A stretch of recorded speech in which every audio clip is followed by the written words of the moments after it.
हम आपसे पूछना चाहेंगे सुभाष जी कि आरएसएस का हिंदुत्व का जो मॉडल है, इतिहास को रिविजिट करने का, रीराइट करने का, और आज की सरकार जो हिंदुत्व मॉडल की बात कर रही है, उस पे फिर पॉलिटिक्स को जोड़कर आप देखें, महायुति आपके राज्य में या देश की बात हम करें, संघ की बात करें, भारतीय जनता की बात करें, तो क्या गलत है? Why can't the history be rewritten and revisited?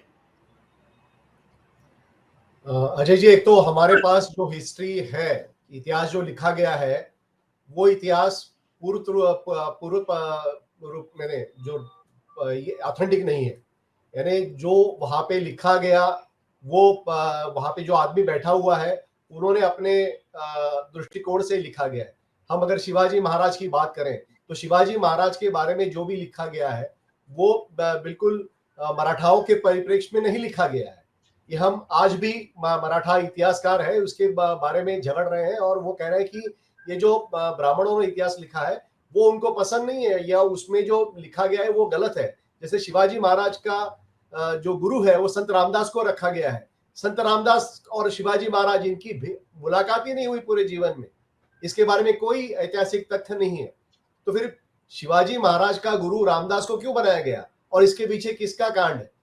तो इस बारे में महाराष्ट्र पिछले 100 साल से सवाल पूछता आ रहा है। और आज भी जब योगी आदित्यनाथ महाराष्ट्र में आकर या फिर यूपी में कहीं पे बात करते हैं कि शिवाजी महाराज के गुरु रामदास है, तो इसका मतलब है कि एक कौन सी विचारधारा है और वो शिवाजी महाराज को इस तरह से क्यों दिखाना चाहते हैं कि वो अपने बलबूते पे कुछ कर नहीं सकते, कोई ना कोई तो उनको गुरु होगा, इसलिए उन्होंने ये चीजें की। तो ये सारा मामला है। और उसमें इतिहास जो है, इतिहास का लेखन हमारे यहाँ पे जो होता है वो एक दृष्टिकोण से होता है, वो साइंटिफिक तथ्यों पर आधारित नहीं है। अगर हम माने तो इससे पहले जो भी अभी इस पे हुआ है या जो भी डीएनए टेस्टिंग के ऊपर पूरा इतिहास के बारे में नए तथ्य सामने आ रहे हैं, वो देखें तो सारे हम अफ्रीका के वंशज हैं, सभी लोग। तो इसमें फिर जात, पंथ, रिलीजन वगैरह ये जो सब आता है वो कहाँ पे आ गया? तो क्या हम उस हिसाब से फिर अपना इतिहास लिखेंगे?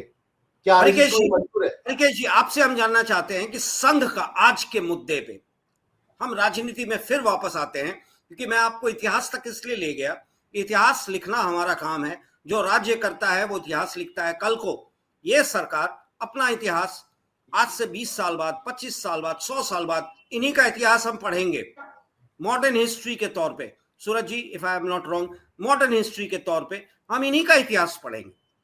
पर सवाल उठता है, इस इतिहास के दौरान जो हो रहा है उसमें संघ और भारतीय जनता पार्टी जो रूलिंग है केंद्र में क्या लिखने की कोशिश कर रही है?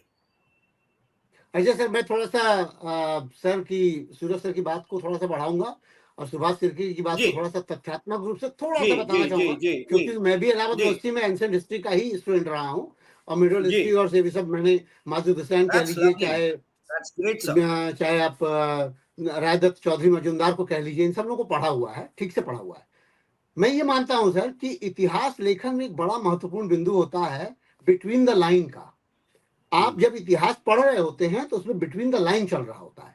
बिटवीन द लाइन का मतलब बहुत अच्छे से समझ रहे होंगे सूरज सर कि अगर मान लीजिए ये लिखा हुआ है कि महिलाओं को सम्मान देना चाहिए, इस बात से ये तथ्य निकलता है कि उस समाज में महिलाओं को सम्मान नहीं मिलता था, इसीलिए वो लाइन आई। सिमिलर लाइन इसी तरह की बात है कि जैसे मान लीजिए कि जजिया जकात की बात आ रही है, हटाया जा रहा है, लगाया जा रहा है, इसका मतलब समाज में वो चीज चल रही थी और उसको सरकार किसी तरीके से प्रॉब्लम समझ रही थी, या अकबर कह लीजिए चाहे कोई और समझ लीजिए। औरंगजेब के समय में लगाए जाने का मूल कारण ये माना जा सकता है कि वो दबाया जा रहा था हिंदू पूरे शासन को कि हिंदू को खत्म किया जाए और उस पर जजिया जकात थोपा जाए ताकि उन्हें सप्रेस किया जा सके। ये सब बातें उसके भीतर आती हैं। एक और महत्वपूर्ण बात, कोई लेखन या लेखनी लिखते समय जब आप पढ़ रहे होते हैं तो दो तरीके की पढ़ाई हो रही होती है। पहली पढ़ाई हो रही होती है कि वो राजा के दरबार का कवि था या लेखक था। दूसरी पढ़ाई हो रही होती है कि कोई ऐसा लेखक जिसने लिखा हो और उन दोनों तथ्यों को आपस में मेल मिलाप करा के देखा जाए कि वो चीजें अवेलेबल थी कि नहीं थी। फैक्ट चेक आपका जहां पर क्षेत्रीय है, जैसे मान लीजिए लिख दिया गया कि अशोक गया में गए, तो गया में देखा जाएगा कि वो चीजें अशोक की मिलती भी हैं कि नहीं मिलती हैं। या जहां जहां पर अशोक स्तंभ मिले, एक दो स्तंभ तो मिले नहीं, संकिसा कह लीजिए, लौरिया नंदनकर कह लीजिए, चाहे आप यहाँ कह लीजिए दिल्ली में जो आया स्तंभ लगा हुआ है, ये सारी चीजों को आप जब देखते हैं तो वहां से ये चीजें धीरे धीरे निकलती हैं। और इतिहासकार लेखन जो होता है, जो इतिहास लिखता है, वो अलग होता है, और जो किसी राजा के दरबार में बैठ के बातें लिख रहा होता है वो अलग होता है। इन दोनों को आप मिला नहीं सकते हैं। इसका सबसे बड़ा उदाहरण मैं ताजा दे रहा हूं। मथुरा संग्रहालय में चले जाइए। मथुरा संग्रहालय में 1980 से लेकर 1990 के बीच में हमने जो सिक्के देखे थे, तमाम राजाश्रय प्राप्त जो सिक्के बनते हैं, वो एकदम डिस्प्ले होते थे। आज की डेट में वो सिक्के आपको नहीं दिखाई देंगे। यहां इसका मतलब ये हो रहा है कि इतिहास लेखन नहीं, रीराइट नहीं हो रहा है, बदलने की कोशिश हो रही है। आप सिक्के चिल्ला के कह सकते हैं ना कि ये सिक्का इस काल का, इस काल का, इस काल का है। मैं इसको थोड़ा सा और हाइपर होके बोल दे रहा हूं कि वो सिक्के जब आपके बच्चों को नहीं दिखेंगे, हमारे आगे आने वाली पीढ़ियों को नहीं दिखेंगे, तो आप ये तथ्य तौर पे कह सकते हैं कि उस समय सिक्का नहीं शुरू हुआ था, अब शुरू हुआ था। कंगना रनौत बोलती है कि 2014 में हमें आजादी मिलती है। क्या बेतुकी बातें चल रही हैं। मतलब कुछ भी बेसिक पैर की बात आप लिख दीजिए, बोल दीजिए। तो इन सब बातों से थोड़ा परे हो। अगर हम समझदार हैं, पढ़े लिखे हैं तो सर। सही बात। अब मैं आता हूं राजनीतिक बात। आप तीनों वरिष्ठ पैनलिस्ट को मैं एक छोटा सा सवाल देता हूं और आपसे मैं आपकी नजर जानना चाहूंगा। आज की तारीख में भारतीय जनता पार्टी हो, पक्ष विपक्ष, भागवत ने विपक्ष की बात नहीं की, प्रतिपक्ष की बात की है। उन्होंने कहा कि विपक्ष शुड बी कॉल्ड विपक्ष, इट शुड बी प्रतिपक्ष, सत्ता और प्रतिपक्ष। इतिहास खोजने की कोशिश, सर्वेज जो सूरज जी ने बताया, आपने भी उस पे रेफरेंस दिया, सुभाष जी ने भी बहुत सारी चीजें, शिवाजी महाराज की बात की। आज की तारीख में अगर हम इतिहासकार, हमारे शासनकर्ताओं का जो इतिहास लिखने वाला है, वो क्या लिखेगा? क्या इस देश में लोकतंत्र है या फिर शासन तंत्र सिर्फ कुछ लोगों के द्वारा चलाया जा रहा है? क्योंकि एक बहुत बड़ी बात मेरे एक मित्र ने मुझसे कहा कि जब हम चुनाव में जाते हैं, वोट देने जाते हैं, तो वहां मुझे 5 नाम नजर आता है, सिर्फ 5 नाम ईवीएम में, या 10 नाम आता है ईवीएम में, इंडिपेंडेंट को छोड़ दें, पॉलिटिकल पार्टीज के 5 नाम नजर आते हैं ईवीएम पे। यानी कि it's not an election, you have already selected your people and you are forcing the voters to go for it. ये इतिहासकार यही लिखेंगे ना, जो जीता वो जीता, जो हारा वो हारा। देश का जो इतिहास लिखा जाएगा आज की तारीख में, 100 साल बाद जो हमारे लोग पढ़ेंगे, वो क्या पढ़ेंगे? सर मैं शुरू कर देता हूँ। मैं एकदम शुरू कर देता हूँ। मैं एकदम छोटी छोटी बातें कह, सब लोगों को, बाकी आप लोग बोलिएगा बाद में, लेकिन मैं बहुत स्पष्ट बोल दे रहा हूं कि एकदम शुरुआती दौर पर आप देखिएगा कि जो हम लोग बात कर रहे हैं ये भी दर्ज हो रहा है, जो बाकी आप कह रहे हैं वो भी दर्ज हो रहा है। जब आगे पढ़ने वाला इन दोनों बातों को पढ़ेगा कि दोनों बातों के बीच में क्या निकलती है, तब वो ये तय करेगा कि ये शासन तानाशाही था कि डेमोक्रेट था। ये बातें तभी निकलेंगी। 100 बातें अगर आप पढ़ लेंगे तो 100 बातें अगर मोदी जी के पक्ष में जाती है और 50 बातें अगर मोदी जी के विरोध जाती है, तो ये बात बहुत चिन्हित तौर पे निकाली जाती है कि जो सप्रेस पॉइंट था वो 50 लोगों की बातों में आया है, दबाव बनाया गया है, वो इन हिस्सों में था। समझदार पे इशारा यही काफी होता है सर कि आप ये उस समय के तथ्यों से देखते हैं। ज्यादातर शासन के समय में लिखी हुई बातों को इतिहासकार इस आधार पर नहीं लिख देते हैं कि वो ऐसा ही था। उसमें बहुत सारी बातें ऐसी होती हैं कि जिसके विपरीत जाके कोई बात नहीं मिलती है। बहुत स्पष्ट बात बता रहा हूं, 1996 से पहले का याद करिए। Robert Vadra is not Vadra, Robert Vadhera, याद होगा आपको। इंडिया टुडे से लेकर दुनिया भर की कॉपी में छपता था रॉबर्ट वढेरा, पर Vadhera is not there, Vadra हो गया है। तो फिर आप क्या बदल रहे हैं? यानी आपको पढ़ते वक्त ये बात ध्यान रखनी होगी ना कि 1990, 91, 92, 93 में वाड्रा को क्या कहा जाता था? वढेरा कहा जाता था। मेनका गांधी मनेका गांधी। कैसे मनेका गांधी हो गई? वो मेनका गांधी थी, हमेशा से मेनका गांधी थी। इन्हीं शब्दों की बात मैं कर रहा हूं। ये जो तोड़ मरोड़ कर किया जाता है ना बातों को बदलने का, ये बहुत चालाकी से किया जाता है और धीरे धीरे लोगों के मुंह में ठूस दिया जाता है कि आप इसको ऐसे ही बोलिए। मेरी बात एक बहुत स्पष्ट ही है, किसी चीज को आप भाई आप इस समय अगर पुरातन ऋग्वेद में लिखी हुई है लिस्ट, हम लोगों ने पढ़ा है सारी नदियों के पुराने नाम, विपाशा, व्यास, वितस्ता, झेलम, क्या नहीं पढ़ा है? कौन सी ऐसी नदी है जिसका पुराना नाम हम नहीं जानते? लेकिन प्रॉब्लम यह है कि जैसे इंजीनियरिंग का स्टूडेंट हमसे आपसे कह दीजिए कि चल के टिहरी डैम का आप पूरा लोकेशन उसका सिस्टम समझाइए, तो हमारे बस की नहीं है ना। फिर हम कहेंगे कि अरे इंजीनियरिंग तो जानते ही नहीं थे लोग। ऐसे कैसे कह देंगे? कहेंगे ये कि वो इंजीनियर्स जानते थे, इतिहास हम जानते हैं। जब आप पढ़ेंगे तो आप जान जाएंगे। वही आप जो कह रहे हैं व्हाट्सएप यूनिवर्सिटी और फेसबुक यूनिवर्सिटी, जिसको कुछ पता नहीं है कुछ भी बोले जाते हैं। आजकल ये चल रहा है कि अंबेडकर जी को नेहरू ने हरवा दिया। लोकसभा का चुनाव कोई किसी को हरवाता है क्या? लोकसभा का चुनाव हरवाता है? कैसे हरवाता है? उसके हारने का कारण वहां पे परिस्थितियों से होता है ना। और राज्यसभा का सांसद होकर के वो कानून मंत्री बनते हैं और बोल दिया जाता है कि उन्हें इस्तीफा देना पड़ा। देना नहीं पड़ा। उस समय इतनी उच्च कोटि की व्यवस्था थी अपने व्यक्तित्व में कि आप तुरंत रिजाइन दे देते थे, कोई बात अगर आपकी नहीं सुनी गई या नहीं मानी गई। आपने जेन्युइन बात कही, ये क्षमता थी। आज की तरह की अक्षमता नहीं थी कि कुछ भी हो जाए, कोई रिजाइन देगा नहीं देगा कोई फर्क नहीं पड़ता। आप मांग लीजिए कोई रिजाइन, बड़े बड़े हादसे हो जाए, बड़े बड़े रेल एक्सीडेंट हो जाए, जहाज एक्सीडेंट हो जाए, कोई नहीं देता रिजाइन।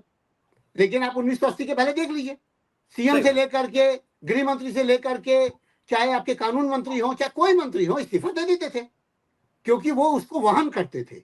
उनके व्यक्तित्व में वो आचरण था। अब ये सारी चीजें आप कैसे समझाएंगे किसी को? 1990 में अंबेडकर को भारत रत्न, सर आखिरी लाइन बोल रहा हूं, आप कंप्लीट कर लें, आप कंप्लीट कर लें। 1990 में अंबेडकर जी को भारत रत्न दिया गया। इसके लिए कहा जा रहा है कि भारतीय जनता पार्टी उस पर कदम उठाई और 1990 में ही कश्मीर फाइल्स होती है और कहा जाता है कि कांग्रेस उसके लिए दोषी है। तो शब्दों को बोलते समय समझिए। 1990 में जो भारत रत्न बाबा साहब को दिया वो आदरणीय वीपी सिंह की सरकार ने दी और इसका विरोध भारतीय जनता पार्टी ने किया। मंडल कमीशन लगाने का विरोध भारतीय जनता पार्टी ने किया। तो ये सब तथ्य सबके सामने मैं बात आपकी हिस्ट्री से करना चाहता हूँ। आपने जो बाद में प्रश्न जोड़ा, एक बहुत प्रोवर्ब है, अफ्रीकन प्रोवर्ब कि until the lion learns how to write, every story will glorify the hunter। यानी जब तक शेर लिखना नहीं सीखता है तब तक हर कहानी शिकारी का महिमा मंडन करेगी। यानी कि जो सत्ता में रहता है वो अपनी बात इतिहास में भी दर्ज करवाता है और उसको लोग जानते भी है, पढ़वाता भी है। बाद में जब लोग और शोध करते हैं उसके विपरीत जब कई बातों को खोजा जाता है, तो जब वो परिस्थितियां ऐसी होती हैं कि आप लिख पाते हैं, वरना ऐसी भी परिस्थितियां होती हैं कि जब आपकी बातों को मिटा दिया जाए। सर ने कहा कि हमारी बात दर्ज हो रही है, इस दर्ज की हुई बात को कब मिटा दिया जाएगा आप नहीं जानते। अभी संसद के रिकॉर्ड्स में जो बात है उसको भी हटा दिया जाता है, उसको भी, तो आप बाद में कौन पूछने गया। जो मैं एक आपको जानकारी देना चाहता हूं, जो अब प्रश्न आज हम लोग जिस पर चर्चा कर रहे हैं, आरएसएस ने एक अपनी योजना बनाई जिसको इतिहास संकलन योजना कहते हैं। और उस योजना में चूंकि मुझे भी आमंत्रित किया गया था इसलिए उसका फर्स्ट हैंड नॉलेज हमको है। और मैं आपको बता दूं कि वहां तमाम दिल्ली यूनिवर्सिटी के ऐसे इतिहास को पढ़ने वाले लोगों को इकट्ठा किया गया और उसमें से उनको एक, जैसे बताया गया कि मान लीजिए दिल्ली में एक जगह है बुरारी और वहां मराठाओं ने संघर्ष किया और एक मराठा सरदार मारे गए और उनका संघर्ष जो था अहमद शाह अब्दाली या किसी मुसलमान जनरल से हुआ। तो उसके बारे में आप बताएं। दिक्कत क्या है आरएसएस के साथ कि इनके जितने लोग हैं वो इतने कम पढ़े हुए इतने अधिक अक्षम है, इतने अधिक अयोग्य हैं और शोध के नाम पर इनके पास कुछ नहीं। और मैं आपको बताता हूं दिल्ली यूनिवर्सिटी के बहुत अच्छे जो प्रोफेसर थे जिनको आमंत्रित किया गया था, धीरे धीरे वो किनारा कर ली। क्योंकि कोई भी आप गिवन एजेंडा पर अपनी बात नहीं कहेंगे, जो साक्ष्य मौजूद है, जो आपके पास जो एक ऑथेंटिक बात आती है, उसके विपरीत बात करने के लिए कोई प्रश्न उठता, ये गलत, इतिहास के दृष्टि से भी गलत होगा और लोगों के समक्ष भी गलत बात बताई जाएगी। तो ये बात तो फेल कर गई है उन लोग। अब उन लोगों ने प्रोपेगेंडा शुरू किया, इतिहास वर्सेस प्रोपेगेंडा। मैं इतना ही कहना चाहता हूँ, जो व्हाट्सएप यूनिवर्सिटी या यहाँ पर बता दिया, जो सर ने कहा कि उन्होंने हरा दिया, ये एक और बहुत चर्चित नाम है ट्विटर और सोशल मीडिया पे, जो बार बार ये पहले वो ब्राह्मणों को बहुत बुरा भला कहते थे, अचानक उनको वो पेड रोल्स पे आ गए हैं बीजेपी आरएसएस के, तो वो अपना पूरा चरित्र ही बदल लिए हैं। दिलीप मंडल उनका नाम है, और वो रोज ऐसे ऐसे बातों को परोस रहे हैं कि जैसे कि जो बात सर ने अभी कही रिकेश जी ने, कि किस तरह से बाबा साहब को हटाया गया। ये बाबा साहब ने इस्तीफा दिया, बाबा साहब के इस्तीफे का जो चिट्ठी है वो सरकारी रिकॉर्ड से गायब है, लेकिन उनका जो भाषण है, वो भाषण के जो अक्षरशः फॉरवर्ड प्रेस ने उसको छापा है, और उन्होंने कहा कि मैं 3 कारणों से इस्तीफा दे रहा हूं। पहला कारण ये है कि हिंदू कोड बिल में किस तरह से उनकी बातों को का विरोध किया जा रहा था इन्हीं लोगों के द्वारा, जो आरएसएस भाजपा आज है। और दूसरी बात यह थी कि उनकी तमाम कोशिशें थी कि देश का एक बहुसंख्यक वर्ग है, जिसको अति अन्य पिछड़ा वर्ग वो कह रहे थे, अदर बैकवर्ड क्लासेस, उनके लिए कमीशन बनना चाहिए, जो उस समय तक नहीं बना था। ऐसी ही परिस्थितियों में उन्होंने, और नेहरू जी ने उनको आग्रह किया कि ठीक है, आपकी इस्तीफे को स्वीकार किया जाता है, लेकिन इस सत्र के अंत तक आपको बने रहना चाहिए। और संसदीय परंपरा और उस समय की जो उनकी जो अपनी कंट्रीब्यूशन था और जो दायित्व था, उसके तहत उन्होंने स्वीकार किया, वो बने रहे। और उन्होंने बाद में इन्हीं सब जो उनके द्वारा लाए गए थे हिंदू कोड बिल में, वो 2-4 वर्ष बाद उसको जो संसद ने हिंदू कोड बिल के नाम से पास किया। और आपको आश्चर्य होगा कि बहु विवाह, यानी कि हमारे शास्त्र में तो एक एक देवता कितने रानियां कितने लोगों को रखते थे, वही चाहते थे आरएसएस वाले। और महिलाओं के अधिकार की बात जब आई, उसका पूर्ण रूप से विरोध किया। महिलाओं को संपत्ति में अधिकार देने का विरोध किया। महिलाओं को वैसे भी मनुस्मृति में शूद्र का दर्जा दिया जाता है, तो उसी हिसाब से उन्होंने महिलाओं के जो सारे अधिकार का विरोध वो करते रहे। आज वो जो भी कहे, लेकिन जो सबसे अधिक रिग्रेसिव थॉट जो है, यानी कि जो एक आगे की नहीं सोचकर हम पुराने आडंबरों को लाने का प्रयास करते हैं सामने, वो कर रहे हैं। तो इतिहास लेखन में सबसे अहम चीज अभी है, आपने कहा ना कि व्हाट विल द पीपल से, आंख मूंद कर कहा जा सकता है कि this is corporate driven economy. एक भी कानून आप बता दीजिए भारतीय जनता पार्टी का जो आम लोगों के पक्ष में हो और कॉर्पोरेट के विरुद्ध हो, और खास तौर से अडानी के विरुद्ध हो। अडानी का वो ब्रांड एम्बेसडर बन के घूम रहे थे, इस देश का 150 करोड़ लोगों का प्रतिनिधित्व करने वाले प्रधानमंत्री एक जिस तरह से एक एजेंट घूमता है, वैसे घूम रहे थे चारों तरफ। तो ये सारी बातों को थोड़ा ही वो दर्ज करेंगे, ये तो आप और हम आज कह रहे हैं उसको शायद ना एग्जैक्टली। तो सूरज जी, आप मैं अभी सुभाष जी के पास जाना चाहूंगा। आप सुभाष जी, आपने सर अगर मेरी बात आ रही तो एक बात मैं सिर्फ आप कंटिन्यू करें। आप कंटिन्यू करें। नहीं, मैं सुभाष जी के संदर्भ में, उन्होंने शिवाजी की बात कही। देखिए, शिवाजी के आर्मी में जो जनरल्स थे मुसलमान भी थे, और सब जानते हैं कि किस तरह से कुलकर्णी किसका प्रतिनिधित्व कर रहा था जिस समय उनको बुलाया गया था, और बगनखा से उन्होंने जो एक अपनी जान बचाई है, और वो प्रकरण सबके सामने है। तो शिवाजी को राज तिलक नहीं होना चाहिए, तो कहां से पंडित को बुलाया गया था जो गंगा भट्ट थे, और कितने पैसे दिए गए थे, और वो किस तरह से राज तिलक किए थे। मैं इस बात को अभी आपके समक्ष नहीं कहना चाहता हूं, लेकिन ये बात सभी को मालूम है। और आज जो लोग शिवाजी का नाम लेकर राजनीति कर रहे हैं, वो वही लोग हैं जो मंदिर, उनकी मूर्ति को इस तरह से बनाए कि 45 किलोमीटर प्रति घंटे के रफ्तार से चलने वाले हवा से वो गिर गई। और सदन में महाराष्ट्र के मुख्यमंत्री ने वक्तव्य दिया कि बहुत जोर से हवा चल रही, और अगर जोर से वाकई में चलती तो उस हिसाब से तो वहां जो किला था वो भी ध्वस्त हो जाना चाहिए। जी सर। जी सुभाष जी, मैं आपसे जानना चाहता हूं, इतिहास की बात मैंने जानबूझकर इसलिए उठाया था कि संघ और भारतीय जनता पार्टी इतिहास की बात करती है, सर्वे की बात करती है, पर मेरा मेन मुद्दा था, जिस सवाल था कि इतिहास पे ही हम जिंदा रहेंगे क्या? बाबा साहब अम्बेडकर हो, सावरकर हो, मनुस्मृति हो या शिवाजी महाराज हो, क्या उन्हीं की राजनीति पे हम राजनीति करते रहेंगे? जातीय और धार्मिक मुद्दों पे बढ़ते रहेंगे? इस देश का विकास कब होगा, कौन करेगा? क्या ये किसी पार्टी के दिमाग में नहीं आता? सुभाष जी। अजय जी, भारत में कभी इतिहास लेखन की परंपरा नहीं रही है, और हमारे यहाँ पे दस्तावेज बनाना ये इसकी आदत नहीं थी। ये आदत हमें अरेबिक जो लोग थे और बाद में ब्रिटिश, इन्होंने हमें सिखाई है। तो इसके पहले का जो इतिहास रहा है, हमारे जो पूरा ज्ञान है वो तक्षशिला और नालंदा में खत्म हो गया, वो जलाया गया।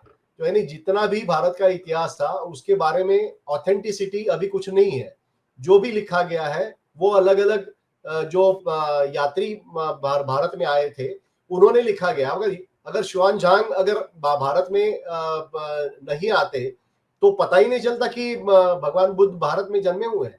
1850 तक, जब तक शुआनजांग का जो वर्णन है उसका ट्रांसलेशन नहीं हुआ था चाइनीज से बाकी भाषाओं में, तब तक पता नहीं था कि भगवान बुद्ध जो है वो भारत में पैदा हुए थे। एक फ्रेंच इतिहासकार ने लिखा है कि ये इंडोनेशिया में पैदा हुए थे क्या, या इथियोपिया में पैदा हुए थे क्या। तो इतिहास कैसे होता है ये हमें समझना चाहिए। और दूसरा, इतिहास लेखन जरूरी इसलिए भी है कि इसके पहले का क्या घटनाएं घटी है और उससे समाज को आगे क्या करना है, उससे क्या सीख लेनी है, इसके लिए इतिहास लेखन ये जरूरी होता है।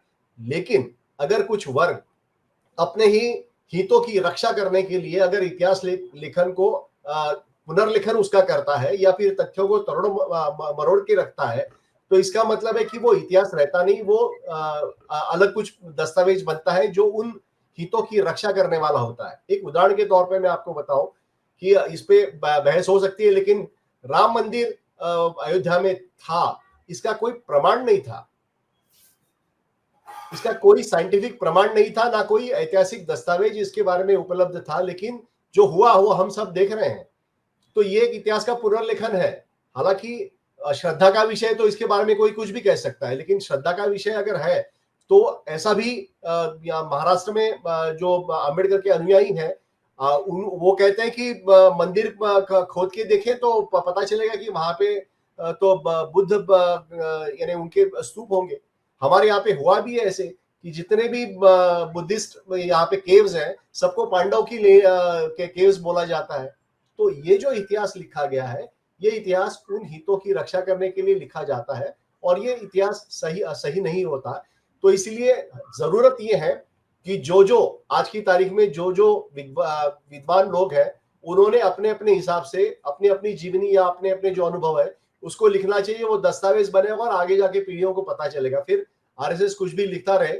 हमारे यहाँ पे महाराष्ट्र के करिकुलम में जो स्कूलों में पढ़ाया जाता है वहां पे कभी नहीं कहा था कि सावरकर ने माफी मांगी थी अंग्रेजों की। एक इतिहास उठा के देखिए आप, कांग्रेस की सत्ता रही है महाराष्ट्र में, लेकिन कभी नहीं बताया गया था कि सावरकर जी ने माफी मांगी है ब्रिटिशों की। तो इतिहास होने के बावजूद उसको कैसे छुपाया जाता है इसका भी उदाहरण है। हमारे यहाँ पे शिवाजी महाराज जैसे सूरज जी ने बताया, दागा भट्ट को क्यों लाया गया इसके बारे में किसी भी आपको जो बुक है, स्टडी बुक्स है, उसमें कुछ भी आपको मेंशन नहीं मिलेगा। तो कांग्रेस ने भी इतिहास पूरी तरह से लागू करने की कोशिश नहीं की, या उसका जो तथ्य है वो सामने लाने की कोशिश नहीं की। उनके कुछ कारण हो सकते हैं, उनको राज करना था, ये जो भी है, लेकिन इतिहास जो है भारत में हमेशा उसकी उपेक्षा होती रही है। अजय जी, चलिए, अच्छा लगा आप लोगों से बात करके। बहुत लंबा चर्चा, एक लंबे दौर पे हम एक दूसरे के साथ आरएसएस से शुरू हुए थे, भारतीय जनता पार्टी के रिलेशंस पे शुरू हुए और तो इतिहास में चले गए, क्योंकि सवाल है कि सत्ता में भारतीय जनता पार्टी, संघ का समर्थन, दोनों के बीच में नैरेटिव्स इतने आ रहे हैं मीडिया में कि लगता है कि शायद तफरका है, डिफरेंसेस हैं। क्या है, नहीं है, लिखने वाले शायद 100 साल बाद पढ़ने वालों को एक कहानी दे जाएंगे। मैंने इसीलिए इतिहास की चर्चा की कि इतिहास में जो चीजें लिखी होती हैं, क्या वो तथ्यविहीन है या तथ्य बेस्ड हैं, यह समय बताता है। Is there a time to come out to rewrite, revisit history of India? क्योंकि जैसा सूरज जी ने बताया, जैसा हरिकेश जी ने बताया, जैसा सुभाष जी ने बताया, कहीं ना कहीं तो पेंच है, हमें उससे बचना है। और हमें यह देखना है कि डू वी ओनली, क्या हम सिर्फ अपने भूत पे यानी कि पास्ट पे रिलाई करेंगे, या भविष्य की भी कभी सोचेंगे, जो सत्ता में हैं या सत्ता में आने वाले हैं, या जो हम जैसे लोग वोट देकर उनको सत्ता में लाते हैं। हमें भविष्य की चिंता करनी है, भूत की नहीं। जी नमस्कार, बहुत अच्छा लगा आप लोगों से बात करके। फिर आएंगे इन मुद्दों पे। जी नमस्कार। और आप हमसे जुड़े रहने के लिए सब्सक्राइब करें YouTube पर, फॉलो करें Twitter पर और लाइक करें Facebook पर। और ज्यादा जानकारी के लिए आपको टाइप करना होगा सिर्फ न्यूज़ नशा।